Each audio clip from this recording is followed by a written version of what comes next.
All right, let's get our Facebook friends and family up in here. Got some spinning wheels. Scott, we got to add your channels on here before next week. Yeah, I'll do that next week when we do when I'm at the Senior Bowl. We'll simulcast to Yeah. my YouTube and Facebook channels because Why that's not? what we do here. Yeah, gosh. We're everywhere. Yeah, everywhere. I'll come in at you live. Good morning, everybody. It's Thursday morning, the 26th January. And Scott, today, first day in 81 days that we will have a 5 p.m. or later sunset since November 5th. So it's out here in Seattle. So I'm really excited. The sun's coming. It's going to be, it looks like it might be clear this weekend. So I'm in a good mood. I'm in a definitely chipper. Hopefully the football keeps me chipper. But how are you doing? How are things out there in Atlanta? I'm doing good. I've already gotten a couple stories written today, and the green screen doesn't seem to be quite as bad as it was yesterday. So now I just look like I've been in the chlorine too long instead of on a cruise, seasick, been in the chlorine too long. So yesterday was kind of rough. So Well, we'll we see. appreciate. Hopefully StreamYard's getting their act together. We can get our act together. What is No this? The problem. 14th consecutive show that you and I have done on Mile High Huddle. So welcome to our world. Scott and I probably talk as many words, if not more, than we do with our partners. But and hanging out with you guys, It's not even close, man. And my wife works out of the house too. So, but yeah. you know, we're here together all day. It's not even close. I talk with Nick more than anybody, without a doubt. Oh man, I would not wish that on you. I don't know what you did in a past life to earn that sentencing, but let's say hello to some people in here. Some people who like to come and hear us babbling. Dave Glassman, again, happy belated birthday. Hopefully you had a good one this week. I think you said you turned 21 as well, so be responsible. Don't drink and drive. Dave Dave's Glassman just says, 21. Dave's a mature 21. I feel like I read that he was 21. Now, Okay, Dave, well, if I'm happy wrong, birthday, Dave. yeah, Dave, you come off like a man. So Yeah, happy birthday. not a dumbass kid. Yeah, I'm still the dumbass kid. So. I was a dumbass kid at 21 for sure. Yeah, and I could be totally wrong on that, but for some reason that sticks out in my head. So he says, I refuse to be emotionally invested in the coaching search. It's exhausting. It's just a wave, and it's so many things are going on. I kind of did some digging around last night, and I think there's a little bit more credence to the hunting trip stuff than originally we talked about, but it's not confirmed. So we'll just leave it out there in the ether. But it is exhausting, and if it's true or not, the fact that we even have to like go back and forth on that is absolutely exhausting. But Dave, we appreciate you. Get some coffee in you. That'll help with the exhaustion, no doubt. That way you just feel like you have a low-grade fever when you're going through this rather than being tired. Ethan coming in saying, good afternoon, gents in Broncos country. Happy Thursday. Happy Thursday to you. Hope you're doing well. Got our guy Jeremy Sean saying, morning, boys. There has to be a method to the madness. I'm not gonna worry until there is something to worry about.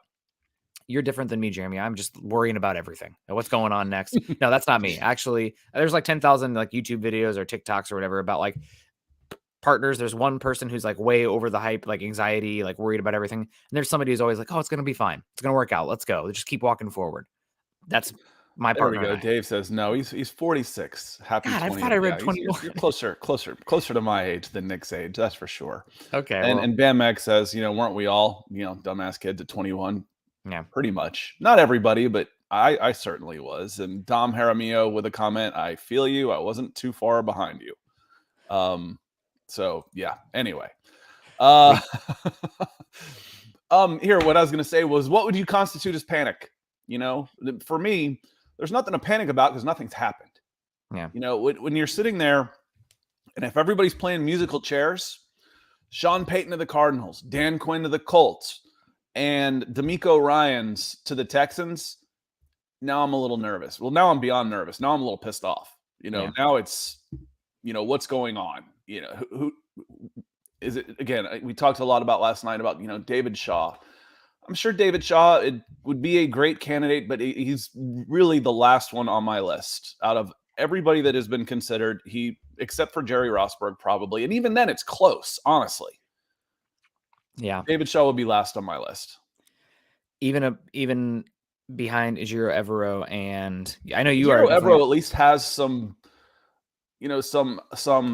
pull in the building. He's been there for a year. He understands the culture. He understands the players. He's got the lay of the land. He's ahead. He's a step ahead of where David Shaw is. So yeah, Raheem Morris. I like Raheem Morris. I've talked about him a lot. Someone mentioned James Pilcher asked, is anyone going to mention Raheem Morris? I've compared Raheem Morris to Lane Kiffin several times. The difference is Raheem kind of ascended his way to the top. I don't think he was just born on third base like Lane was, but they were both given a position too early, very brash, very arrogant, cocky, 32, 33-year-old kids that were put in position head coaches when they weren't ready. Lane Kiffin was humbled, embarrassed, and has kind of kept his same kooky personality and had fun making fun of himself, and is a pretty damn good football coach. Mm-hmm. Raheem Morris at Tampa Bay was brash, arrogant, and flopped. Had one bad season, one good season, then flopped. Was humbled, goes to Atlanta, works his way up through there, goes to LA, wins a Super Bowl there. He's a grown man, talking about, dumbass kids. Now he's a grown man with all that experience and the talent that helped get him to where he was to begin with. I'm very interested in Raheem Morris, but I don't think we're not hearing anything there with him. I think he's going to be a very good candidate for someone else, though. Yeah, absolutely. Some more hellos in here. Bama X, good morning to you.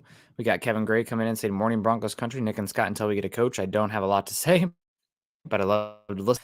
Thank you so much. We got Dom. Good morning to you, Dom. Jetty Splash, our guy, Greg Smith. Hope you're doing well, Greg. We got Elias saying, shout out to PLS. What is that? What is PLS? Am I missing? Shout out, please. I was like, shout out, please. I think he was just saying, shout out. Sure. There you go. He was asking for one, not like, I can't even think of a band. Pantera, I don't know. PLS, Pumpkin, something like that. Latte Spice. But the Doug coming in. Good morning, guys.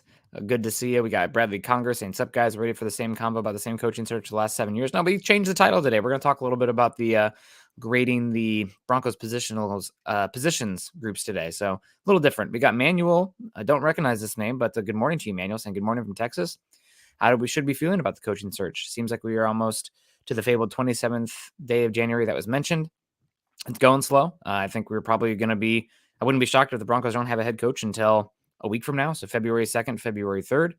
And nobody else is hired either. So at least the Broncos aren't the last team hanging there. Right. But that's you mentioned the musical chairs. Like I said, when do you panic, Nick? Yeah. Yeah. Well, I'm nervous, I guess I'll say, because the top two were Jim Harbaugh and Sean Payton, and that seems to be pushing not as likely at this point. And also we have then Dan Quinn and D'Amico Ryans. They could easily go elsewhere, and then you are left with David Shaw. I mean, I'm nervous of that reality. I think that personally, I'm ruling out Sean Payton and Jim Harbaugh based on what I've heard at this point. We'll see. And then after that, I think it's D'Amico, Quinn, and Shaw is the order. Very easily, D'Amico goes to Houston, Dan Quinn goes to Arizona or Colts, and then it is David Shaw. And I'm okay with David Shaw, just like I'm okay with Dan Quinn. I think, I don't know, I go back and forth on David Shaw because I have some people who are big proponents of him that I've spoken to. I'm like, oh, you make a pretty good case. But you're right. Of how long he's been out of the game, what's happened with Stanford down the stretch here. Yeah, like I said, that doesn't worry me so much. Again, he had Stanford playing at a really good level for a decade. Yeah, that's tough.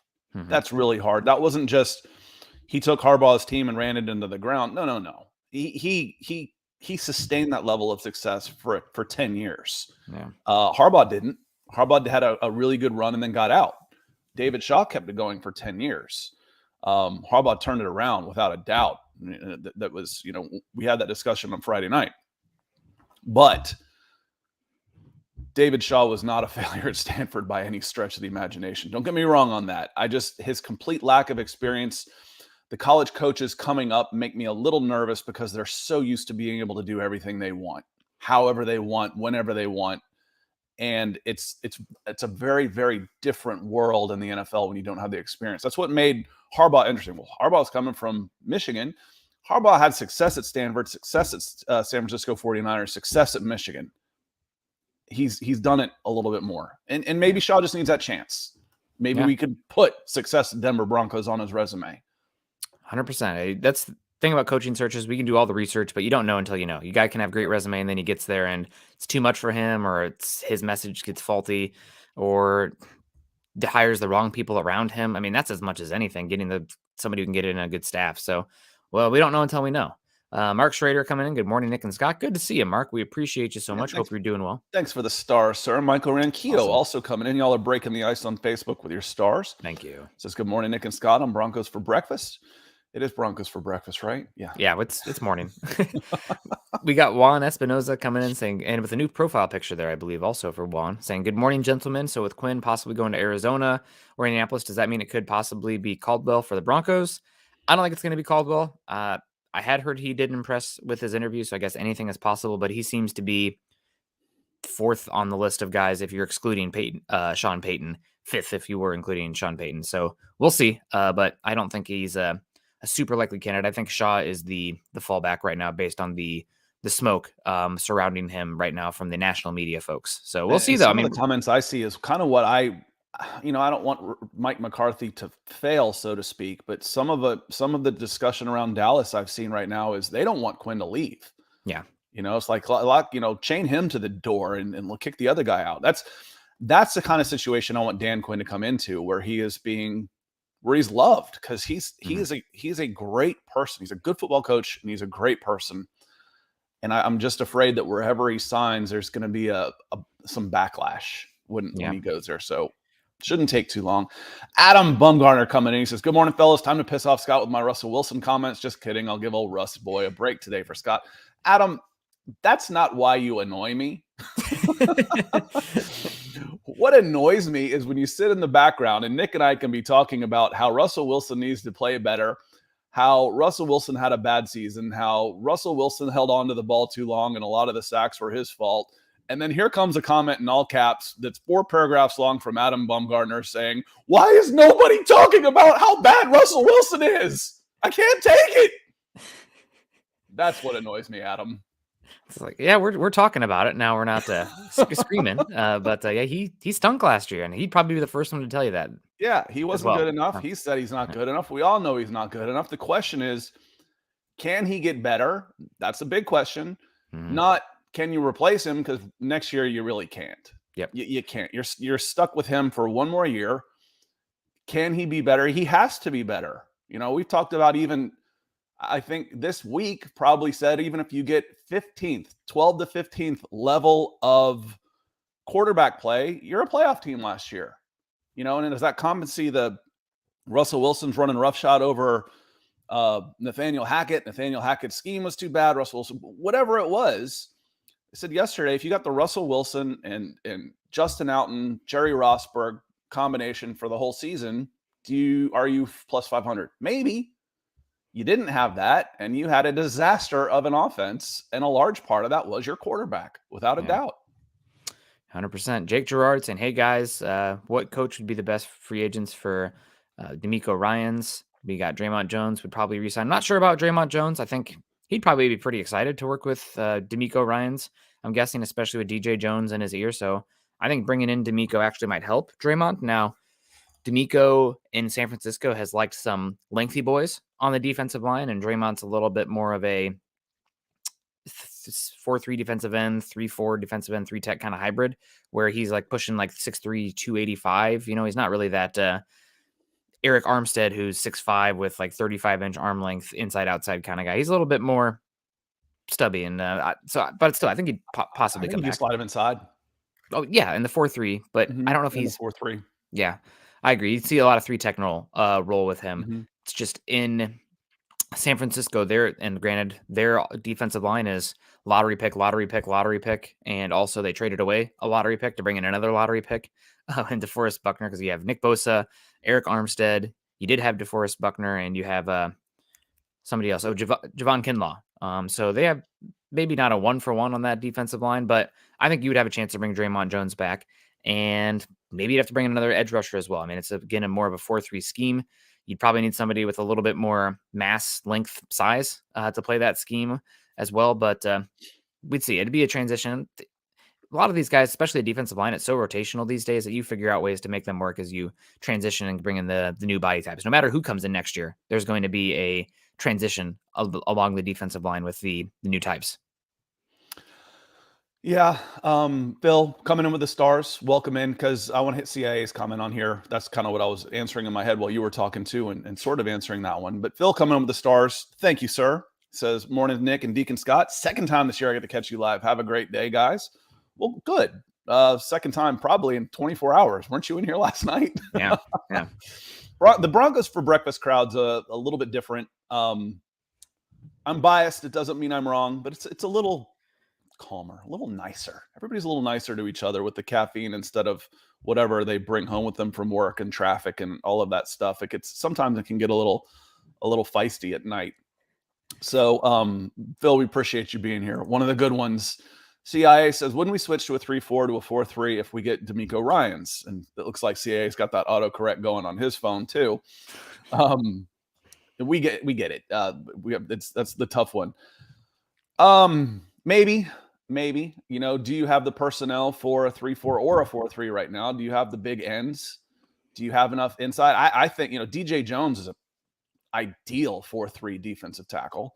Mm-hmm. Can you put him and Parcell together at defensive tackle? But the thing is some of these, you run so many different varied fronts that whatever you say you run, you change all the time anyway. What's your base? How often are you in base? 1 out of every 5 snaps. So, D'Amico Ryans, and like I said this earlier this week, we don't give the coaches credit enough for adapting what they do. I mean, they may have coverage, but what they do up front is going to change largely on who they have to place there. So I wouldn't worry too much about 3-4, 4-3, no matter who comes in. I'd worry about the personnel and making sure you got the right bodies. Right now, you're a little light at edge no matter what you want to run. Yeah, and defensive line if you lose Draymond Jones. So that's one that you're going to have some turnover regardless. So we'll see what happens. I think, though, that the linebacker core, I know obviously you're not going to replicate next season Fred Warner, Dre Greenlaw, because nobody has Fred Warner, especially on their team right now. He's probably the best linebacker right now, classic linebacker. You can argue Micah Parsons, although he plays like 75% of his snaps at edge these days, kind of like he's not Miller dropping back and covering CeeDee Lamb in the slot like we saw Fred Warner do, not even in practice. This was a conversation we had ad nauseum when Broncos country was saying, we got to draft Micah Parsons so we can stop Travis Kelce. No, that's not who he is. 2 years ago, that conversation drove me nuts. But I digress. Mac Dog coming in, $20, $19.99. And good morning, Mac Dog. This has to be the first time you've been in a Broncos for breakfast. You're usually in school. Yeah. We've seen Mac Dog at some later shows, but coming in the morning now. Maybe it's only 8:50 in Texas, so maybe school hasn't started yet. So good morning, dude. Appreciate you being here. He's sitting in the back, math class, put his AirPods in, like, ugh, man, long division? No, I'm just kidding. A Mac Dog coming in, sine, cosine, tangent? Come on, no, Broncos instead. We're going to go on a tangent in here. Says, I still think Peyton will still be the play, but they might also be waiting on D'Amico Ryan's status. What about Brian Griese at offensive coordinators? Do you think he's too green? Ryans and Griese and Evero might be a great team of coaches. Evero, excuse me. I think Griese is too green. Personally, I think you want to bring in somebody with much more experience because Griese's only been there for 1 year. The name that makes the most sense to me, I think, would be Anthony Lynn for that offensive coordinator spot. He's getting some interest elsewhere. He just interviewed for the Washington Commanders offensive coordinator position. If he comes with D'Amico Ryans, that one, he's been a head coach. He's been an offensive coordinator. He's done a really good job with the running backs and Deebo Samuel at San Francisco. So I think that's a name to stick out. You have also the LaFleur, who could be a possibility. There's a lot of Shanahan connections. From what I have gathered, D'Amico Ryans was exceedingly impressive in not only his interview, but the staff that he said he would try to bring in. That was something and that's something we talked about with him in general. I don't have any names, but I had heard that he was impressive in terms of what the overall collective of coaches he would go after was. So, and I don't think that's Griese as offensive coordinator. And I think if we're talking about is Griese too green for offensive coordinator, I think that depends on who the head coach is. Yeah. Oh, yeah. If it's D'Amico Ryans, then I would say, I'd probably want my offensive coordinator to be an old head with some experience. If it were Sean Payton, no, I don't think it would be too early I think it would be an ideal situation for Brian Griese to come in and be an offensive coordinator and take that next step without having the burden of everything falling on him and having, a sounding board. I would want, if he were to come in, I would want, again, one of those old heads as quarterbacks coach or offensive line coach who's got some offensive coordinator experience in his background. Again, last year, the complete greenness of the staff was a problem. that was a problem. And when we talked about how could this go wrong, we mentioned it, but we also talked about the enthusiasm these guys brought. So it was more of a positive than a negative. And it really turned out to be more of a negative. I don't expect the Broncos to make that same mistake again. So, Mac, I would like Greasy as an offensive coordinator in the right circumstances, not with a first-year head coach. Defensive, especially defensive, not with a first-year defensive head coach. Yeah, 100%. That's I agree with you all the way on that one. David Kilgore, if you all were betting people, would you think who would you think we hired between Ryan and Shaw? Ryan's and Shaw? I have a sinking suspicion in the bottom of my stomach that D'Amico Ryans is going to pick the Texans over the Broncos, given the connections there, and that would then lead me to Shaw. So I guess right now, if I was a betting person, I think it would be David Shaw. So we'll see. But that's where just I got a pull there. I had been saying Dan Quinn for a while. Now it doesn't seem like it's the Dan Quinn drum is being beaten as hard by the people who were beating that drum with connections to the front office. They've been saying D'Amico Ryans, but what if D'Amico Ryans doesn't pick you? then it probably pivots to Shaw. Yeah, who we hire between, and frankly, I might say other, because you've got odds. What are your chances of being this guy or this guy? It's not going to be. It may not be either one of those guys. I might say other. I might take everybody else. Well, who's that? I don't know. It's been dead quiet. Nobody's done anything just yet. There's so many smoke signals being thrown out there across the land about, he doesn't want to come here and they want too much for this. And it's tough. People said it's been exhausting. If you're trying to figure it out, it would be, because there's so much misinformation being put out there, which is part of the game. It's like I said, it's part of, this is a poker game at this point, and you're negotiating with other candidates and with other teams in some cases, that there's a lot of lying going on, a lot of bluffing in this poker game. Yeah, 100%. Gary Palmer not bluffing us. 999 saying, "Morning, Nick and Scott. Go Broncos. Go Gary. Hope you're doing well. Notorious GLP out there coming in on YouTube. We also got our guy Quentin Caldwell coming in on YouTube saying, "Morning, everyone. Ryan's, please. If we are not getting Sean Payton, I'm not afraid of another first-time head coach.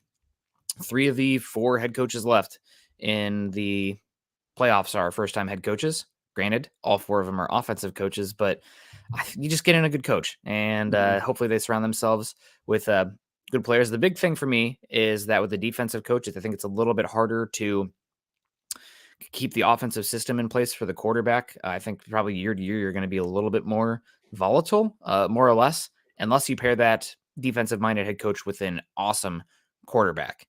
But again, that quarterback is number 1 no matter what anyway, so duh. But having a good head coach, I don't care if you're offense, defense, first time, second time, third time. If you're good at your job, then you're good at your job. Right. It's about the right guy, Quentin. Appreciate you coming in. I'm not afraid of another head coach, first-time head coach either, but I haven't been doing this as long as y'all. I haven't been through 4 in a row, so it's a little bit different for me. But again, for me, it's the right guy. And one of the things with a first-time head coach, Nick, that we've talked about on this is the level of power that would be expected to come in. I guarantee you 3 of those 4 first-time head coaches don't have general manager rights at their respective places, and that's a big deal. It's not only a conflict of interest at times when your head coach is making personnel decisions, it's also a completely different skill set. Yeah. Scouting players, I've been around a ton of former players and coaches. Man, they see what they want to see at times instead of what is actually happening. Yeah. It's a different skill set. I always said all the time, I can help you pick the players, but I don't know how to make an offensive lineman better other than, with technique. No, I want to coach for that, but I can get you the guy that's got the tools, the frame, the mentality, and the raw materials that you can then go mold him. It's an architect versus the construction engineer. It's different skills completely. And yes, it makes me nervous to bring in a guy that wants too much control over personnel. Absolutely, it does. Yeah, I agree with you 100% there. Also, there's always a conflict of interest between the front office thinking more about the long-term health of the roster versus the head coach who needs to win now, today, and I need this immediately. One of the examples we think about is Bill O'Brien. He's kind of tanked that the end of that Texans team, trading DeAndre Hopkins and some of the draft capital that they tossed around. It's just typically you want to have, it's like the separation of the power in the government, right? You want to have checks and balances in there in the front office versus the head coach. Not everybody can be Bill Belichick doing everything good all the time. Granted, Patriots don't really draft all that well, but they tend to find, street free agents or free agents from other teams that, oh, you weren't really utilized here. I have a perfect spot for you. And then squeezes every juice of talent out of that player. So Yeah, you want them working together, yes. the personalities and all that type of stuff. But I don't want I don't want my head coach negotiating contracts. I don't want him being involved in the financial aspect of things at all. There should be some animosity in a negotiation to a certain extent. Nobody gets everything they want, and when they don't, then there's a little bit of bad feelings. I don't want that carrying over onto the field. I want my general manager to work with the agent, and then Nick, you and I'm coach, you're my quarterback. We're going to work. Let's let them handle that other crap. They can be mad at each other. We're gonna work together. Yeah, 100%. I'm with you on that. And you hope that's the case. I think it's going to be a weird dynamic with the Broncos this season. Like, is George Payton going to be making the final call on the draft picks if he's here? Because now it seems like Sean Payton, again, maybe not coming here.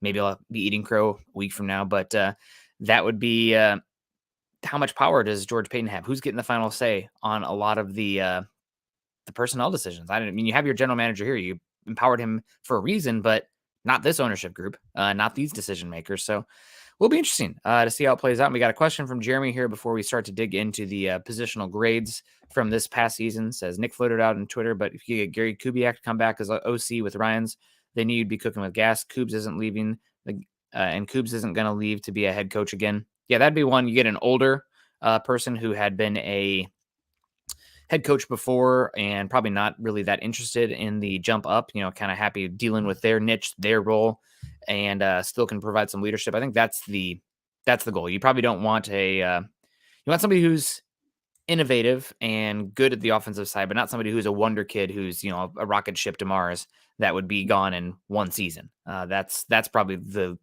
formula for instability on that side of the ball. Yep. I mean, you think, Crash Davis coming in with Nuke LaLoosh. You need a stable pony. I'm here to wizen you. And again, that's why I've said when you're interviewing Jim Caldwell for all these things, would Jim Caldwell have a spot on this staff, even if he's not head coach? Yeah, he would. Mm-hmm. Absolutely. Yeah. I'm going with a young head coach. I would love to have Jim Caldwell in. And frankly, I'll pay you better than half the head coaches in this league to come in here and be assistant head coach because I can. Yeah. Okay. What a great spot for Jim Caldwell. What a great pairing for the Denver Broncos. Yeah, 100%. And we have CIA coming in. How different are each candidate's O-line schemes? We can't speak about the defensive oriented ones because it depends on which offensive staff they bring in. So that just leaves David Shaw, who runs more of a power scheme at Stanford, a lot of gap-oriented run game. And, who else would there even be for the offensive side of the ball? There's Jim Caldwell. Honestly, I cannot even tell you what Jim Caldwell ran now that I'm thinking about it. He ran the Peyton Manning. And I've never paid that close attention to schemes, as far as gap, no gap, blah. When I'm looking at offensive linemen, I'm looking at the offensive line man.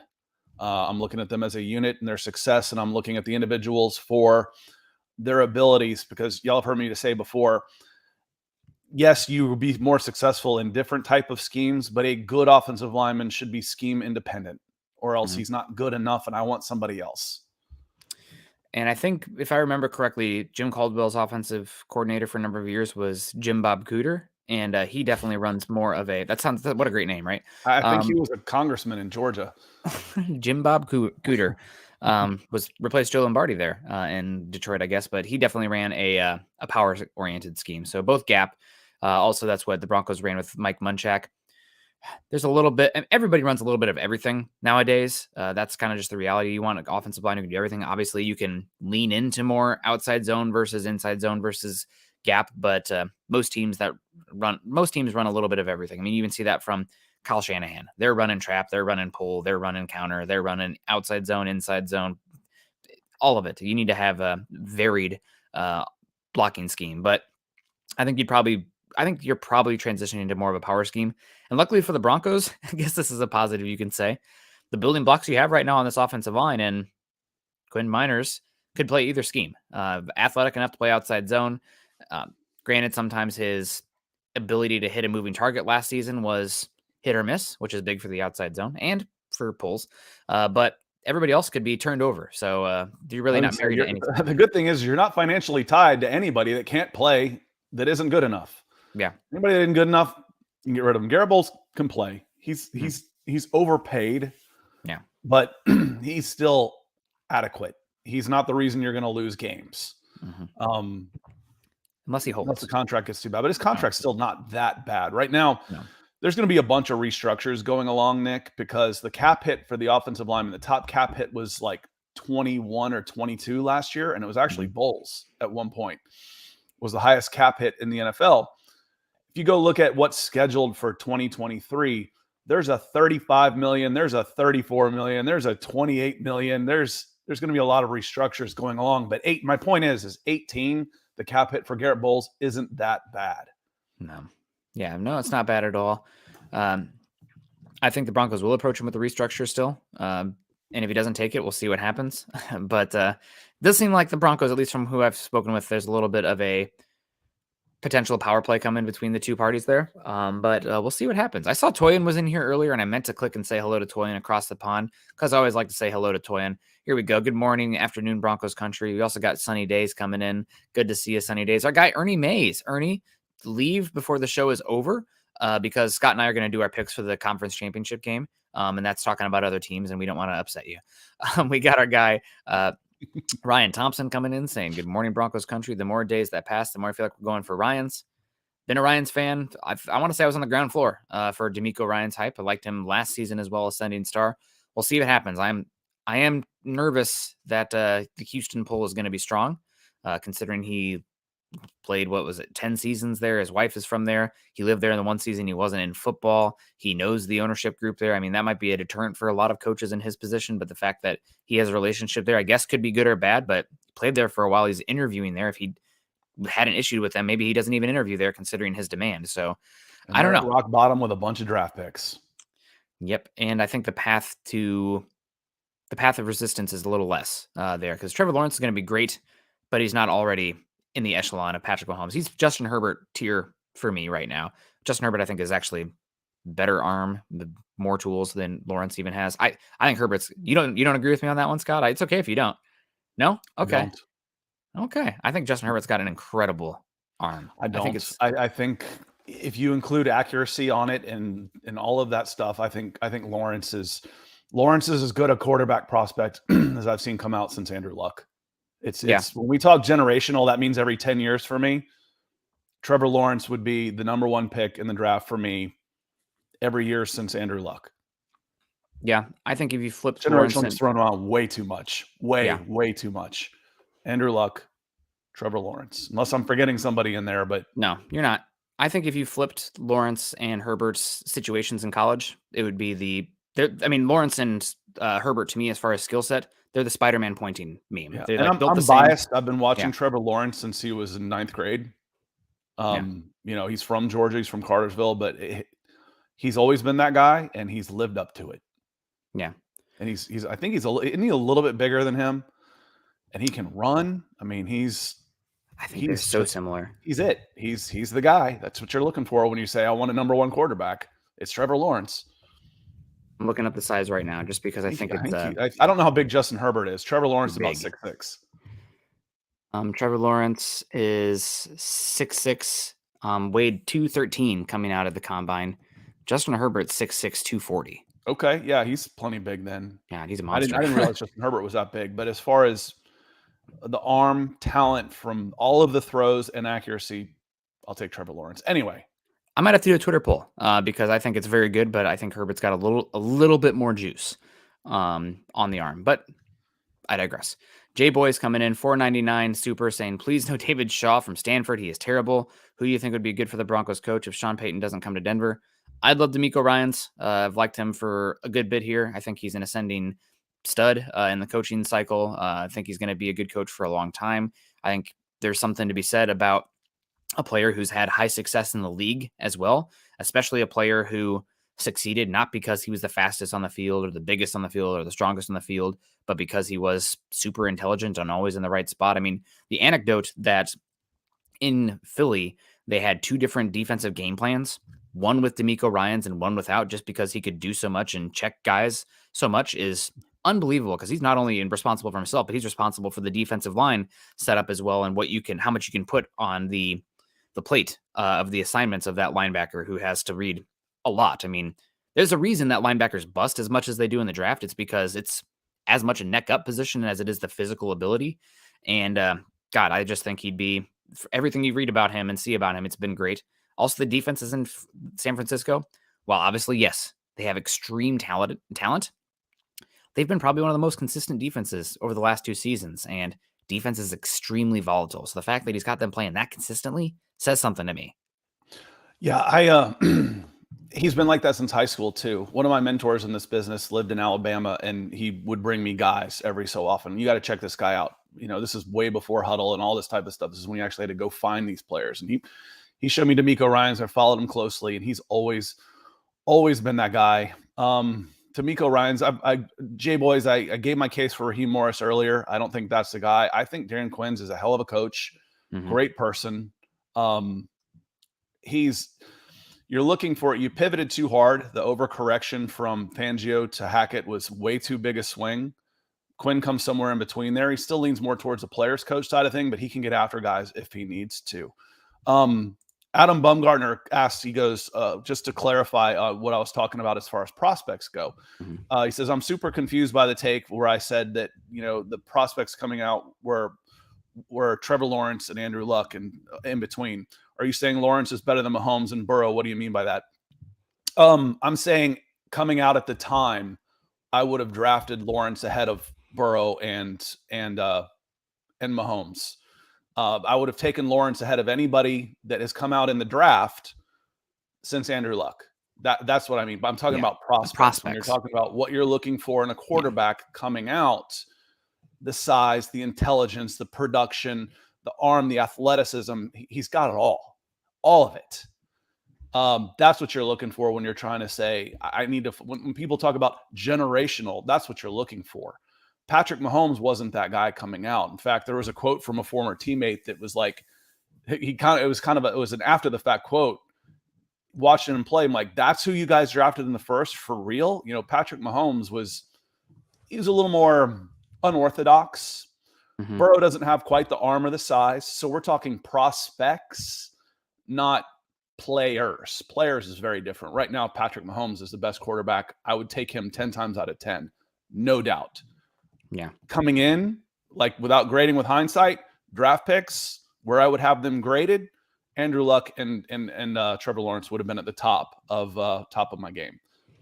Yeah, absolutely. And I made a Twitter poll. We'll see what it says by the end of the show about the arm talent there.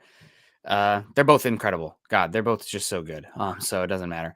So let's get into it. Grading the positions. Thank you guys for the chat. We appreciate you so much. And Adam, even after the LSU Clemson championship game, even after that game, Joe Burrow was great, but he was older. He transferred. It was a smaller sample size. Yeah, I don't make one. Again, Danny Werfel is as good a college quarterback as I've ever seen.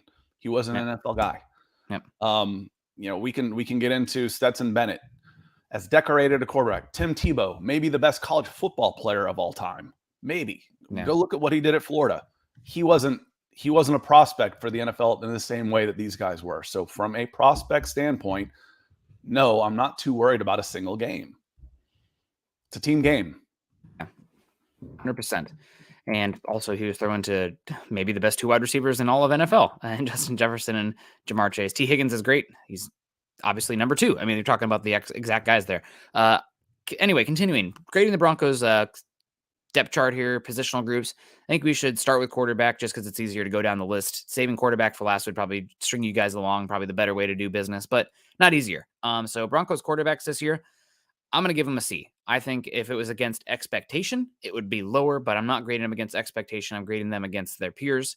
And I think the position group this season was overall average C, C minus. The big thing that I have going positive for them is the A. It's like when you give a student a good grade down the end. Well, you showed improvement. And I'm happy to see that the Broncos quarterback position show improvement down the stretch. Also, I think overall, Russell Wilson did a better job protecting the football than we've seen in Denver for a number of years, and that matters. That goes a long way in today's NFL, protecting the football. So I'm going to give them C minus. Could be better, but I think were exceedingly average overall this season. You said quarterbacks, right? Yes. Yeah, I'm just making sure before I throw a D- on them. Okay, you're giving them a D minus. I Oh think they yeah. were. I mean, Yeah. it was really, it was more like an F. I mean, Yeah. the quarterback room was an F. I'm not even going to go see. The quarterback room was an F, not even just against expectations. If it was a rookie quarterback that played the way Russell Wilson played this year, you'd be talking about taking a quarterback in the draft. You know, if you had a rookie right now and you didn't make that trade and you had a rookie in there or whoever, I'm not even going to say anybody else's name, just a no-name quarterback that played the way he played, and you ended up with the number 5 pick in this draft, we're talking quarterback. Yeah. We are talking quarterback, even with a 23-year-old rookie. Yeah. You're talking quarterback. This was an F at the quarterback position. And I'm not saying it's all on Russell Wilson. It's all on Nathaniel Hackett. There's a combination of things. But the production and play you got from that position was an F. I'm probably biased to how they finished down the stretch here, looking a little bit better there. I'll change my. You talk me out of it. You're right. The overall sample size, if you'd asked me like mid-season or everything, it was 16 points a game until the last month of the season. Yeah. I mean, it was historically bad Broncos defense, and a lot of that came from your quarterback play. Yeah. You know, and then against expectations, this isn't even close. But, you know, if I look at the overall production, how many touchdowns were thrown? 20, maybe? Mm-hmm. That even seems high. You know, that's if I go to passing metrics all across the NFL, it's going to be in the bottom 5. You know what? And you're right, because also the point of a lot of the offensive line blame falls on the quarterback's shoulders for not making the reads and holding on the ball too long and ducking your head, not putting your body in a position to deliver the football, rather looking to escape the pocket. And I mean, we'd said earlier, if it was a C, you're talking 13 to 16 in you know, production. That's a C. Okay. And if we had said we'd gotten a 13 to 16 out of this quarterback position, we're talking about a team that's fighting for the playoffs. You didn't. No, not this was close. An F, dude. F. I'm gonna give him a D overall because he dealt with the hamstring injury as well that slowed him down. We had seen some updates on that, or some improvement on that. So I'm going to give him a D on the season, but I'm not going to fight you too hard on the F. I think that the explosive plays were still there, and we did see the flashes. So maybe I'm a little bit of hopium on this, but I'll give him a D. And Nick, you're pretty persuaded pretty easily there, buddy. I was trying to be positive, but I didn't want to be the most negative. No, he's right. You know, the overall sample size, and that's somebody who's just digs in their heels and says hard-headed and presented of new take or evidence is not somebody you want to talk with. Yeah, so, I don't bother with those people. Yeah. It's like if you've got no chance of changing your mind, there's no reason for us to have this discussion. You're going to believe what you're going to believe. I'm going to save my breath. Yep. That's not what we do here, but I'm going to look up the 2022 Denver Broncos real quick. And, you know, overall passing numbers, it was 18 touchdowns, still ended up with 4,000 yards. That's 17 games and 15 interceptions. You know, 18 touchdowns against 15 interceptions. If that, like I said, if that was a rookie, 23-year-old undrafted rookie, you'd replace him without even blinking twice. Yeah. Protecting the football, the explosive plays, I'm probably still going to give him a D overall, but it's an F against expectations, no doubt about that. So, and you're stuck with him. So, hurting my feelings, Scott Kennedy is the only good one. Well, I agree, but you don't have to say it out loud. Also, cool picture. I like the old school, the cop with the mustache there. Moving on to the running back position. Worry. It's just a matter of time before they agree with me and I'm disagree with something I say, and I'm a big idiot. So, hey, I tell people all the time, if you ask me something, you're gonna get a quick answer and you're gonna get an honest answer. You may not like it though. Yeah, 100%. And looking at like EPA, CPOE this season, Russell Wilson finished 26th out of 31 qualifiers. That's a DD minus in my book. But watching the sacks on that as well, how much was his fault, was pushing even further. And that's kind of, maybe I'm going to lead myself into that next one here, blaming a lot of the offensive line issues on the quarterback. But I digress. Now we should talk running backs here. This was a position that was maligned this season, and I kind of had the same issue earlier where I gave hindsight, the further back, what is it called? The more recency bias. That's the word I'm looking for. Broncos running back room, hey, they ran a couple good games down the stretch here. It was great. It looked better. But then you had early season where they were bashing their head against the wall. Melvin Gordon's fumbling. That's part of the room as well. So I'm going to give the running back room a D plus, I think. I think you saw, given the injuries that they had there, and like, God, how many street free agents were they going through in that position? That's a hard position to be in. So considering the injuries they dealt with, I think a D plus is fair for them. Maybe you want to say a D, but it definitely needs to be updated as well, upgraded as well. But I'm going to give them a D plus. And it was funny. I think our expectations definitely come in. I say it a zillion times. I say it almost every show. There's no such thing as unbiased. We're all biased. That's what makes our personalities. Yeah. My bias here is my expectations were, I don't know, going into the season they were pretty high. After you lose Javonte Williams and it's just Melvin Gordon, they lowered some. But I think when you come in with the players that you have, including Latavius Murray, you're bringing off a practice squad.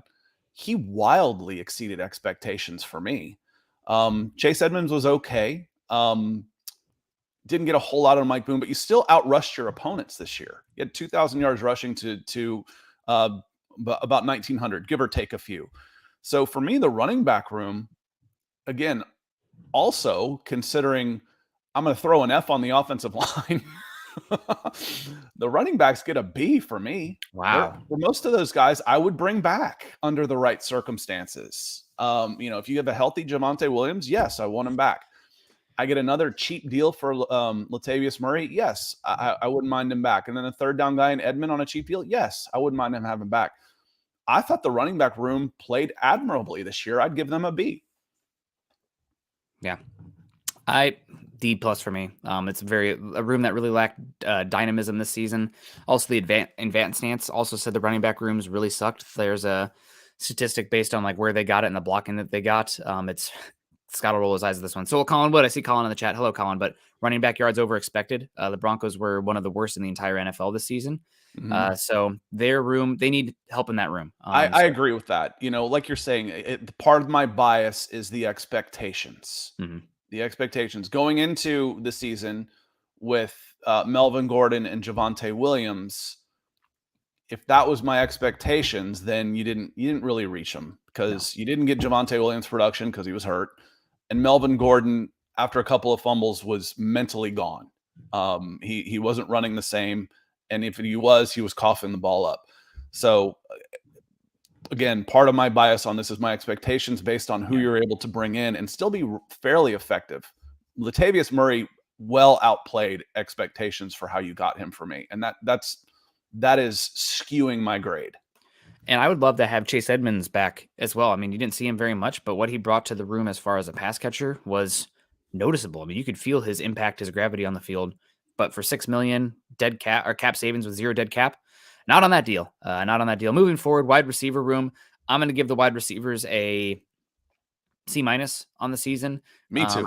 I think that the Jerry Jeudy's after he looked like he was coming on, and then he had that injury versus Tennessee on like the first play of the game, and the Broncos couldn't move the ball after that, essentially in that one.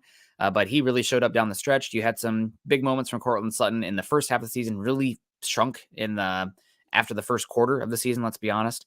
But you had dealt with injuries in that room. You really lacked talent after. KJ Hamler injured for most of the season.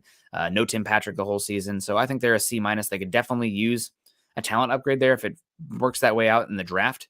But I think you're probably the guys that were here are the ones you're going to have next season, and you'll improve other areas of the offense. So I'm going to give them a C-. Yeah, Cortland Sutton as a group. Cortland Sutton started off well and then declined and flattened out. And then Jerry Jeudy started off flat, inclined, and finished strong. So that, to me, averages out on your line about a C. Mm-hmm. And then you didn't have Tim Patrick. Hamler was ineffective. And, part of that, again, is your quarterback was an F. So, how much that's on the receivers, I don't know. I'm not watching the all 11 and the route schemes. Is it 3rd and 5 and you got 4 streaks running down the sidelines. That's moronic. It's possible though. So I think from what I saw of the receivers, it was a C. And I think Tim Patrick and improved play, offensive line and quarterback, you still have the potential there to have a very solid group without necessarily having to add. Yeah. 100%. So tight ends now. We're moving on to the tight ends. Clifton saying Chase Edmonds thumb down. I'd rather Denver re-sign Mike Boone. Chase Edmonds brought a lot to the pass game, and the Broncos need some passing element out of their backfield for how Russell Wilson plays quarterback, because he's very And much a on this show, we refer to him as the legendary Mike Mike Boone. Boone. The legend. He had that really good run versus the Jets this year, and then he got hurt. He had that one. Remember that time, like 4 years ago, he had this great game. We got to see more of him. $6 million contract. No, the lack of production from Mike Boone compared with the status that he has put on at Broncos country, they don't meet. They're way apart. Yeah. 100% on that. So let's keep it going here. We talk wide receivers, talk running back, tight ends now. Greg Dulcich looked really like a great pick this season. He missed early on. We talked about him missing almost the entire offseason, and then the fact that he came on and looked that solid was great. Obviously, he was not a guy that you run your offense through. There's only really, maybe Travis Kelce and George Kittle are the only guys you can say that about at the tight end position right now. Sorry, Scott. Maybe Kyle Pitts one day. But I think you got to give the tight end room probably a God. I'm between a D plus and a C minus on this one. Again, yeah, they were. Yeah. Most of your tight ends did their jobs. The two H backs, tight ends that you had, fullbacks, guys that were supposed to do. They did their jobs just fine. And Dulcich was a weapon when he came in, and Alberto was a big disappointment. Yep. So a C again. They were okay. They weren't as good as you would have liked them to be, but they weren't totally terrible either. I'll go with C on that one. So I'll give him a C minus, just because the tight ends opposite of Dulcich were a bunch of just generic players that you pick up off of Madden every single season. Fist pump from Clifton. We appreciate you. So like you have Greg Dulcich, you had Andrew Beck, you had Eric Tomlinson, Alberto Cuebanam. Didn't do much this season from those guys. Your Broncos are definitely looking for a wide tight end this offseason cycle that could improve the unit. Somebody that could make it so you're not leaning on Greg Dulcich as a blocker. You could detach him more, and he can be a quick option in the slot or from the backfield in an up back position. So I'm excited about Dulcich. He looks like a great pick right now for the Broncos. And you got almost 800 yards from the tight end position. That's probably less than you would have expected, maybe. If all of that was out of one guy, you'd think he had a pretty good year. Yeah. But I agree. It was a C. It was okay. It was two guys did their jobs. One guy greatly disappointed, and a rookie who we weren't even sure was going to play this year looked really good. Yeah. C. All right, moving on now. C minus fine. 100%. But a position the Broncos are potentially looking at in this upcoming draft, and as CIA says, this is a draft deep with tight end. Broncos are going to be putting in work at wide tight end, it would be my assumption, given how Russell Wilson looked with heavier personnel down the stretch. If you're going to play more tight ends, you probably want more tight end, more talent at the position. Offensive tackle now, going to move on to them. Obviously, Garrett Bowles hurt early. You had injuries then with Billy Turner the entire season. Cam Fleming came in and played extremely serviceable, in my opinion. I'm going to give the tackle group overall, given the talent that they had out there on the field, somewhere between a D and a D minus. I'm not going to absolutely bury them for the season. I think that they were put in a pretty difficult situation given the struggles of the quarterback to get rid of the football. Russell Wilson had the worst pressure to sack rate in the entire NFL. So every time he was pressured, he struggled at getting rid of the football to protect himself in the offensive line. He had the third most time to throw of any quarterback in the NFL this season per average. A lot of the issues with the offensive line and pass protection were the quarterback, in my opinion, and Russell Wilson's style of play. So I'm going to say I'm going to give a D minus for the tackles. I wouldn't have necessarily separated out the positions because they are more than any other group Connected. a unit. Yeah. But if we're going to separate out the tackles, I'd say they were a C. Bowles was okay. When they came in and had to keep plugging and playing, there was a lot of interchangeable parts. Cam Fleming was okay. Billy Turner, when he finally got out there, he was okay. So again, the tackles weren't the big problem on the offensive line for me. It was adequate. It wasn't good. It wasn't awful. It was meh. It was okay. It was a C minus for me at tackles. See, I feel like I'm as positive about Cam Fleming and what he did this season compared to anybody out there, but I wasn't really super impressed with Calvin Anderson, especially in the run game. I don't know what it is with Broncos country and Calvin Anderson, but they love him. He's the legendary Mike Boone in my book. But then you have Billy Turner. His run blocking this season was dreadful. And then you also saw Tom Compton for a bit, although he played guard when he was horrible, I think. Right. Anyway, interior offensive line. Who do we see out there besides Quinn Miners that can even hold his ground, let alone move a guy at the point of attack, though? That was it. Cam Fleming could. When he got under a guy, he moved some people. He was okay there. But you're correct. And as far as people moving, he was the only one that did it consistently. And how much can you blame the coaching for the struggles in the offensive line? We're fixing to find out this season. If you have a lot of the same bodies. Not. Yeah. I hope not. I hope there's 3 new starters on the offensive line. Again, we talk about scheme and coaching and all this type of things. I've seen these guys play for 2 years. They haven't been good enough. The interior line and your right tackle, Bowles has been okay. Miners has been okay. Left guard, center, right tackle, not good enough for 2 years. Different scheme, similar scheme, different. What keeps staying the same? Did they get worse this year? Yeah, they did. Yeah. So it matters. It matters. But you need upgrades. You need upgrades along the line, especially on the interior. And part of it, Nick, when I say great as a unit, I'm going to go ahead and move us along here. When I'd see them just totally get lost was any kind of stunt. Yeah. As far as who's got this guy in case I have to go here and he's, the end is looping around on a stunt inside. It's getting a free shot. They're lost. So the interior line, if you want to separate those out, that's fine. I'm going F either way. I can grade each player, but the interior line for the Denver Broncos was an F.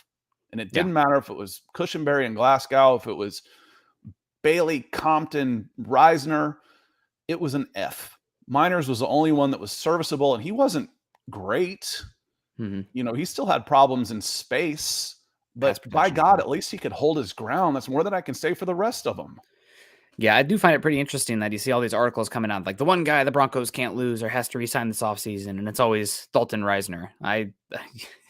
He's the legendary one for you. You get on about Mike Boone, but really, I feel like it's Reisner's the one. I asked you that last year. Remember? It was like, we're talking about this guy and this guy. How come nobody's talking about Reisner?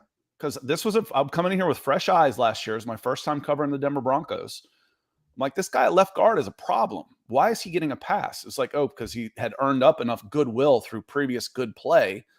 The people just kind of are assuming that he's doing well. Well, he hasn't. He hasn't been very good in 2 years. So, in the ESPN Insider article with their big questions, they said, will they re-sign Dalton Reisner? And I think it was Field Yates was answering that question for all of them. He says, yes, they will. Spot Rack has him at a $10 million grade, rate. I'm like, maybe 2? Come on now. Yeah, goodness. So, we got a couple of big supers coming in here. Sorry, Scott. I'll pull that one up. Jetty Splash, $10. How were the injuries the last game?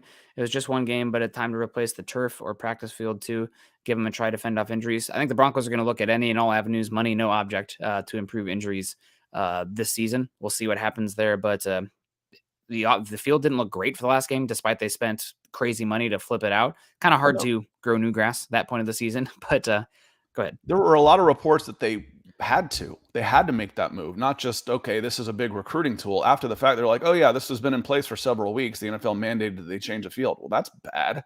Yeah, that's not great. And because again, the guys were slipping all over the place. The field were brown and patches. It's hard to get in nice green grass in the winter, December, that quickly. So it was out of necessity more. Time to replace the turf on practice fields too. They're going to look at everything, Jetty. The injuries aren't just coincidental anymore. It's not just, injuries happen. Mm-hmm. Not when you're bottom 5 for like 5-6 straight years. Something's wrong.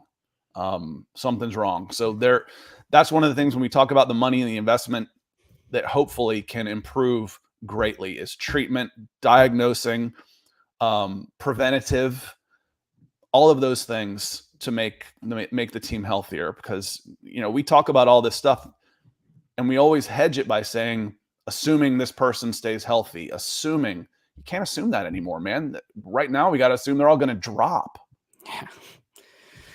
Yeah. Not wrong. Moving along here because we're already getting late, but Ethan first, 50 pounds. 50 pounds. Offense, D minus. Generous. Defense, B minus. Lapses the end. Make this a minus instead of a plus, which leads to top 5 pick. I mean, not wrong. Also, coaching probably gets a D minus F as well. So that one, there's your top 5 pick. Let's go to interior defensive line for me. Let's say I want to hit on Ethan real quick with when coming in hot. I want to spend a little more time here and just being with the thank you. Offense is D minus, and that is generous. The defense was a B minus, and if you're grading on a curve, if you're looking at the bell curve across everybody else, that B minus is going to be really high. So on a bell curve, he'd get an A for that based on all of the other circumstances around him. But the lapses in the second half of the year makes it a minus instead of a plus. And yes, which leads to a top 10 draft pick. Ethan, thank you so much. We'll burn through the defense real quick.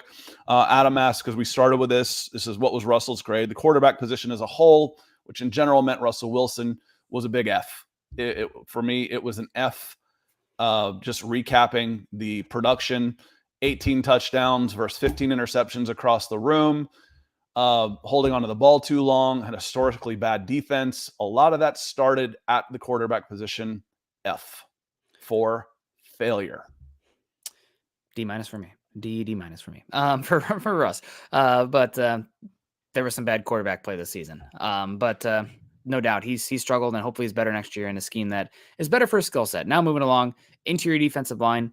I'm going to give them a solid B. I'm worried about the depth at the position. Once we saw Deshaun Williams go from a rotational guy to starter, he was systematically targeted and forklifted at the point of attack in the run game.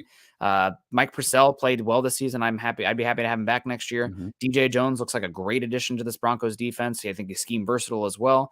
And Draymond Jones, good season for him. It's kind of unfortunate his play dropped off a tad after Bradley Chubb was gone. That's not shocking given when you have more players up front that are demand respect, the jobs get easier for everybody else. Draymond Jones, borderline top 10 interior defensive lineman in terms of as a pass rusher. Excuse me. I think that's an important caveat. But I'm going to give them overall a B. I'm a little bit worried about the depth going into next season here, but they were above average this year. I'd say a B plus, and you're really worried about the depth depending on what Draymond Jones commands. But again, I wouldn't put a franchise tag on him. I just unless you've got a trade candidate who can then turn that in a tag and trade, I just don't think he is a $22-23 million a year interior lineman. Not on this team. I don't see it. I think that's too much for him for what you need right now. But I thought he played well. I thought DJ Jones was spectacular. I thought Mike Purcell was really good. I thought he was really good for doing his job, which is to be a space eater and hold the point of attack, something you couldn't do on the other side of the ball. And Deshaun Williams doesn't need to be a starter. He needs to be a third down rotational guy who can come in and use his quickness to get into the backfield and wreak havoc, not necessarily try and hold the point of attack on first down, on 2nd and 4. That's just not where he's going to be best. So you were a little light there. Uwazurike showed some improvement. Hopefully he can take those steps a little further. I think he lacks the overall athleticism to really be a dominant force, which is why he dropped into the 5th round. Guy should have been an offensive tackle, but I digress. So overall, I thought the interior line was still really good. Yep. They were good this season. Mike Purcell above expectation for me. Shout out to him. We were talking about maybe replacing him this year because he was struggled in 2021. Very good 2022 from him in a rotational role. We'll see what happens with him. Rolling along now, edge rusher. Edge is hard for me given the massive amount of injuries this team had, and also grading them pre-Chubb and post-Chubb. The first 6 games of the season, they looked like a potentially, especially before Randy Gregory got hurt, an A. I mean, that game against the Colts, they were destroying them. But then down the stretch, they fell apart. I mean, this last year, the Broncos, I'm looking it up right now, their pressure percentage, so that is pressures per dropback, which is much better because it's a rate stat rather than a volume stat. Broncos had the 7th worst pressure percentage of any team in the NFL. Scott, Falcons were the dead last in the NFL. But they were also the team that blitzed the 4th most in the NFL. And that's just because they couldn't get any lower. yeah, that's bad. But the Broncos also blitzed the 4th most. So that, to me, I think you can't give this edge rushing group, especially the injuries they had down the stretch, anything better than a B, B minus. That is taking into account how good they were at the beginning of the season. They had Chubby, still part of the grade for me. But if you first half or second half, it's like A minus to a D minus. And that comes out to me B minus C plus for that group. Yeah, Randy Gregory started 3 games for you. Riley Chubb started 8 games. So in 11 games that they started combined, you had 7.5 sacks. That's not bad. If you get 34 out of those guys, you're talking about 25 sacks. Yeah. So while they're out there, they're okay. Let me see here. I just don't think they overall they did a great job of holding the edge so well. C plus for me. Yeah. And a lot of that has to do with personnel changes and injuries. If the rest of the team had played better around them on offense, you would have had Chubb for the whole season. And maybe he gets 11 sacks. You got rid of Chubb because your team tanked. Yep. That's not his fault. He was playing pretty well. And Draymond Jones is playing better. Randy Gregory maybe gets a little more action at the end of the year where he's not the focus. But injuries, circumstances, C plus, and you are very, very worried about your depth going in for sure, because edge is going to be a priority in the draft. Especially if you're running a scheme that does not blitz as much next year. You have to then be able to get pressure at the front 4. I don't know if they can do that while also playing the run defense with the personnel they have right now. But excited about the upswing second year of Baron Browning, assuming he still is an edge rusher. We'll see. He might become more of a off-ball Sam and then reduce down, I guess, if you're reducing down to the edge spot from different pressure packages. Oof, I wouldn't want to see him as an outside linebacker in a 4-3. But a Sam, I mean, he did that at Ohio State, and he was pretty good there. Sorry, I had Benito in my head. Oh, okay. No, yeah, I had Benito in my head. I just don't think he has the flexibility to play in space out there like that. He'd be a designated pass rusher on 3rd down for Benito. I was reading the chat and had Benito in my head. I'm sorry. At Oklahoma, they used him a little bit like that, but it was always from That's Oklahoma. This is the NFL. I agree with you. But the big thing with him at that level is they were blitzing him from the depth. So it was a designated pass rusher. Yes, but from depth, a little different. And also that Alex Grinch defense with the slanting front was totally different than anything you see in the NFL. I digress. Linebackers here now. We got Jonas Griffith. Man, a lot of hoopla for this offseason. Kept getting fed that he's somebody we're excited about. Maybe he only ever ends up with a depth player that's good special teamer, but disappointing from him this season. But Josie Jewell lived up to his contract, and Alex Singleton way outplayed his contract. I'm going to give the off-ball linebacker group, the linebackers off the ball, a solid B on the season. I think they were fine. You don't have a Fred Warner in there. You don't have a Micah Parsons in there. But they were not the reason that this team fell apart. They were probably the most consistent group on the Broncos defense the entire season as well. So I'm going to give them a B. I'm going to B+. I thought Singleton and was a little. It's been so long, I forgot his name. Who got hurt that we were so high on with Jonas size? Griffith. With Griffith, been a while since we've seen him. He got hurt. I was so impressed with his development that I was hoping to see it go forward. And we didn't see it early. There was a little bit of a regression there, which is to be expected. You didn't take Chad Muma in the draft, much to the dismay of Ethan, the DWI guys, who struggled a little bit with Jacksonville, who poured a ton of money into that space. But Singleton was good. Josie Jewell was very good. B+ for me on inside linebackers. The thing with me with the linebackers is because of the body types you have in there, you're limited in terms of their usage. If you had more athleticism and speed, what you could do with the blitzes with them, I think would be more dynamic. If you had a little bit more length and coverage, you could do other things with them. They're fine. They are what they are. You didn't pay a lot for them. I'm thinking that they are, you're okay with that group next year, depending on what you want to do with them. They're just not super versatile, but you don't have to pour resources into the linebacker position to get okay output as long as the scheme and is around them is sound and they do their job, which they did. Tackles for loss. Draymond Jones in 13 games started. had 9. Baron Browning in 8 games started, 14 games overall, had 8. Josie Jewell in 13 games had 7. Alex Singleton in all 17 games with 12 started had 6. So they were 3 and 4 on tackles for loss. So they were making some plays, too. Real quick, as we move on to the secondary, Clifton Harris asked Greedy Williams or Isaiah Oliver free agent signing at cornerback. Isaiah Oliver had a knee injury that ended his 2020. I'm already losing the years now. The 2021 was 2 years ago season, and came back about a quarter of the way through the year this year, which was basically a full year. Wasn't quite the same yet. He was just on a 1-year deal with the Atlanta Falcons. He was playing really well in the nickel slot corner in 2021, and still played pretty well in that spot in 2022. He'd be worth a shout for sure. I don't think he'd be overly expensive. I would be on the phone with his agent. Yeah. Moving forward here, we got the cornerback position. I'm going to give the Broncos cornerbacks this season an A-. I think Patrick Surtain was that good that he have a overall resounding effect. And also probably the dark horse of this team this season for what he did and what the defense looked like with and without him, Kwan Williams. He was awesome this season. What was the game where he got ejected for targeting or something where it was like a beautiful play? He went through the blocker and a screen pass and it was a penalty. I mean, like, what are we even doing? That one drove me nuts. I think it might have been the Chargers. He set an edge better than 3/4 of your edge players.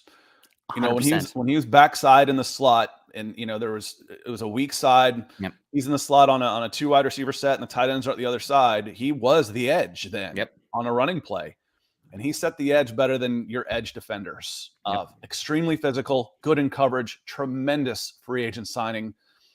I would go an A in the cornerback room too, because you miss Ronald Darby, but Damari Mathis stepped up and was arrogant enough to not lose his confidence after a game where he was targeted by the officials. Yeah. Which can really hurt a rookie, hurt the development of a young player. And he's got the brash boldness that you need at that position, because you're going to get beat. It's just part of the game to be like, I don't care. I'll go get the next one. And he did. Yep. So very, very good cornerback play. All 3 guys I just mentioned are back. That helps. Could you add depth like an Isaiah Oliver to next season? Yeah, you can never have enough cornerbacks. Nick especially, and then I've picked up on that too over the last year. You can never have enough quarterbacks in this 7-on-7 league we've got. Yeah, and especially with the dings and bruises they have, you need to have 4 guys that you feel pretty confident in. And moving on, we got the safety position. I'm going to give the safeties this season a C+, I think is where I'm going to go for them. Justin Simmons was really good, second team All-Pro, missed 5 games.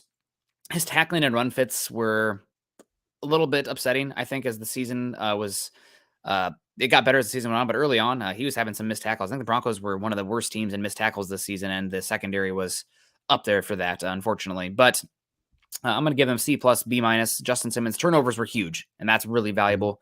Kareem Jackson was poor. Didn't see enough from Caden Stearns. He had that incredible game against the Colts, but then he had that hip injury and was never seen from again. PJ Locke was fine. We never even saw Turner Yell this season that I can recall. So now that I'm talking about, I think the turnovers were good enough and they showed some improvement, and Kareem Jackson wasn't getting killed on the back end all the time. So I'm going to give him a B-. I think you, where'd you start? Cause I was thinking B, okay, on this, I think I said because C+, B-. Yeah. Simmons got better as the season went on. And Kareem Jackson was a $2 million veteran that you were hoping you weren't going to play as much as you had to. And Caden Stearns was hurt. So you talked the reason why it's not an A, despite having a second team All-Pro in there. Simmons finished really well, which I think flashed for a lot of people with the turnovers and stuff that maybe think he had a better overall season than he did. He finished great, had a good season, not necessarily a great season to me. If he was second team All-Pro, was he the second best safety in the NFL? I don't necessarily think so, but I didn't watch all of them either. I didn't get that feeling watching him that he was. I thought he was really good. I didn't think Kareem Jackson, I thought he was a liability at times, and we missed Caden Stearns, like you said. So if you're talking about Simmons and Jackson, which took the majority of the snaps, I don't know how that could be an A. Yeah. So B- for me. And finally, specialists. I'm going to give them a big fat F this season. Long snapper, punter, kicker. I'm going to put them all together. They sucked. You might keep Brandon McManus one more season, given how his contract is set up. And I don't think it's all on him, but he struggled this season. And I think a lot of it was also because the holder, who's also the punter, Corliss Waitman and the long snapper. Broncos had a long snapper injury and had issues with the exchange between the snap and the holder. Corliss Waitman was horrible this season. If the Broncos don't bring in a new punter, I'm going to pull my hair out. And I'm not a long snapper expert, but they just get an F by association. They're part of the group project. And your group failed. So F for me. And that goes to the coverage as well. Montreal, Washington, as a returner, F all around, for the special teams. They sucked. One of the best moments of the season for me. Hi, Pete. One of the best moments of the season for me was Jerry Rosberg coming in and essentially saying the special team sucks ass. And it's not good enough. God, I was like, thank you. He's like, oh, what is it? And also, this is for you. There's a guy who's a special teams coach. It's got to be killing him. I can't take it. I can't take watching this. Yeah, and he comes in and gives some credence to some advanced analytics, saying there's a very renowned advanced analytics out here that we utilize that had us as the 32nd out of 32nd ranked special teams unit. He's talking about Football Outsiders and DVOA there. They sucked. Special teams was god awful. They make me physically ill this past season, so hopefully they're better. I cannot add anything to that, so I will supplement. I guess that's adding to it. Brandon McManus, you save about $2.5 million if you move on from his contract next year. And let's see, and that's just a straight cut. So his base salary in 2023 is actually 3.7. So if you trade him, you could save up to about $4 million if someone picks up that salary. So McManus next year, maybe not. An expensive kicker, 1-score games. I don't know. That's a spot you could look to be picking up some available cap space. We'll see. But God bless it, the special teams put gray in my hair. And I feel like that was my bit. Oh, the Broncos, another terrible punt. That was, here we are again. Horrible field position all year long. Hidden yardage. Just drove me nuts. The one game they were plus on special teams was the one. Oh, I know I was going to say earlier. Colts was the game I was at. Was the 49ers. Yep. Waitman was spectacular. He was on fire, pinning guys in. San Francisco was inside their 10-5 all game long, and you won that one. What, 11-10? 10-9. When we were talking about the Colts, the team looked like they were on fire against the Colts. Well, flip that around. The Colts were doing the same thing to the Broncos. That was we don't want to block anybody game. The Colts were giving up sacks at that time at a record-breaking rate. I think through 8 games, Matt Ryan had been sacked like 40 times with 10 fumbles. It was insane. So when we talk about sample size and what we're looking for, that is one where I'm not going to put too much credence in what the Broncos were able to do against the Colts because everybody was doing it against the Colts. Yeah, absolutely. Well, guys, it's going to wrap it on up. Overall, bad season for the Broncos, but some things to get excited about and fun to talk about some stuff, not the head coaching search. Also, I don't know, somebody in the chat maybe could confirm this or not, but Hackett, offensive coordinator for the Jets. I don't know if it's been officially named yet, but there's been some talk of that happening. Yeah, they were saying it last night like it was a done deal, and people are like, how do you lead the worst offense in history and get an offensive coordinator job? To lure Aaron Rodgers, the same reason he got the head coaching job with the Denver Broncos.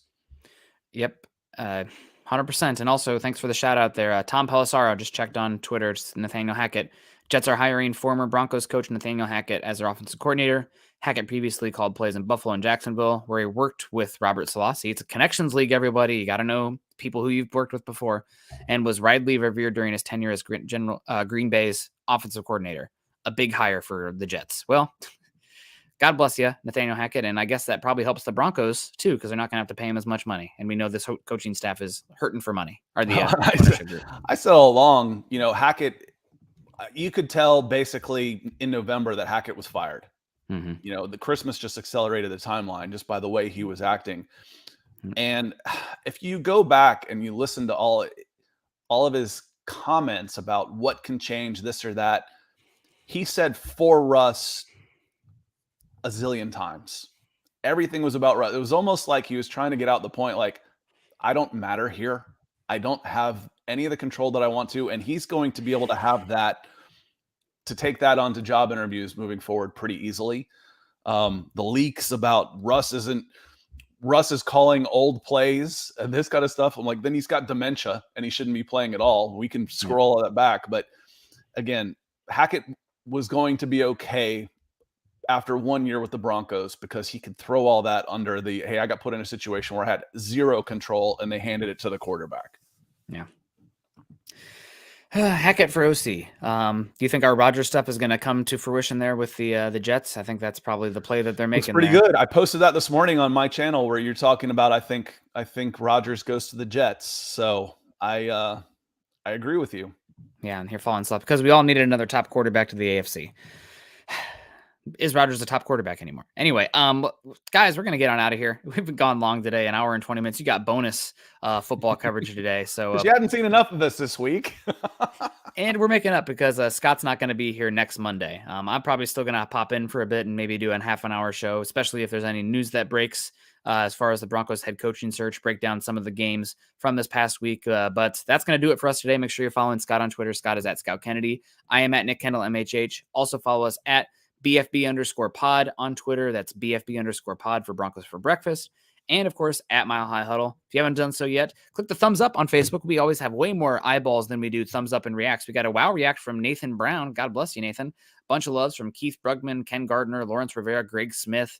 More likes than I can count from you guys. God bless you. But if you feel like we've earned it, please click the thumbs up on the way out or heart react or anything like that. The care is always great as well. Make sure also you're joining us at facebook.com/Mile High Huddle and facebook.com/Mile High Huddle pod. And as the ticker says there underneath, if you're joining us on YouTube today, make sure you're subscribed to the channel Mile High Huddle, like this show, and share it to your socials. I sometimes see it on Twitter. Shout out to you guys who do that. I see some shares on Facebook, on Instagram, TikTok, wherever. I mean, word of mouth even. You're going to your local shoe shiner. Say, hey, I was listening to the Mile High Huddle podcast this morning. This Nick and Scott guy, man, they're full of hot air. What a bunch of fools. But we'd appreciate that. Word of mouth is great. Nothing else to say. Scott, you're getting out of here. You're going down to Mobile this week. It'll be great. Yeah, I'll be gone. I'll be on with the boys tonight at 6:00 Mountain Time. But for me, real quick, just to close out the week, special shout out to Mac Dog, David Kilgore, Gary Palmer, Quentin Caldwell, J Boys, Jetty Splash, and as always, the DWI guys on YouTube. Thank you for the super chats. And then Phil McLaughlin, Michael Ranquillo, of course, Mark Schrader, and I apologize if I forget somebody else. I'm doing that one from memory. Stars on Facebook. So thank you for your support, everybody. I hope you've had a great week. Yeah, great week, a lot of fun. I will see you guys next Monday. Scott and I will see you guys again next Tuesday morning. But until then, you guys stay safe. Continue to choose kindness and compassion. Keep waiting on that head coaching news. Hope you guys got a nice break from that today. And as always, go Broncos.